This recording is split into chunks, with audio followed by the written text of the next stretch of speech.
you see that this is the first year in 30 years that a hip hop album or song did not make #1 in the first 6 months of the year? That's crazy. Is that crazy? First time in 30 years that's happened.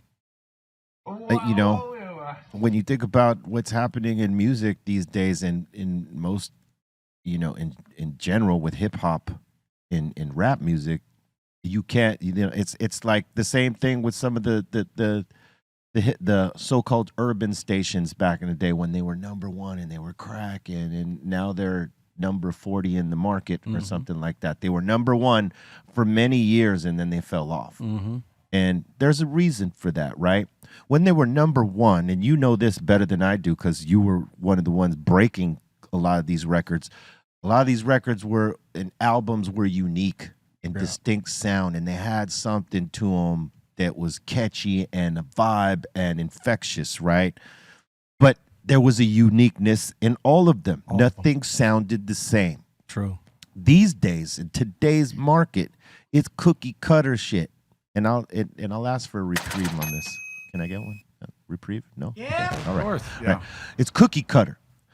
You know, because the labels and even artists, they're not trying to be, well, I would say the ones that you hear on radio today, none of them are trying to be distinct in their own thing. They're all kind of following a path to the easiest way to get the spins or the numbers up, or the numbers, or the streams and things like that. So when you got so much stuff that sounds the same, it's like, you know, there's going to be a decline because you keep hearing the same thing. It's the same thing, just with a different face, different voice, but it's still sort of the same thing, same subject matter, same content, and the beats very similar because no one wants to take a chance and make their own hit. I need to make the hit Steph Tone makes. And Steph Tone is feeling like, oh, I need to make the hit that Psycho Les made, and so on and so on. You know what I mean?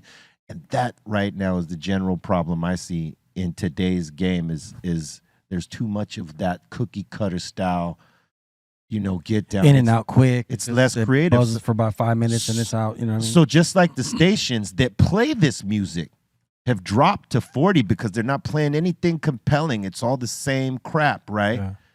The genre itself has dropped too because it's not creative like it used to be. It's all the same. Yeah. And when you got the stations that highlight them dropping, of course the genre is going to drop too. I would imagine country is probably the #1 genre right now, right? It'll be countries up there, but it really, like in a radio game, it's going to be the adult music. Adult. And that pop. one's more listening, right, in the pop station, right? Because other ones more listening because I believe like the kids just don't really look at radio for find music anymore. You know what I mean? No, but you're right; it is oversaturated. I think the Hispanic music put a dent in it too. I think the Bad Bunnies and all that came like shifted a lot of the fans of hip hop, and they've moved on into this newer generations moving on to reggaeton and other just styles of music of.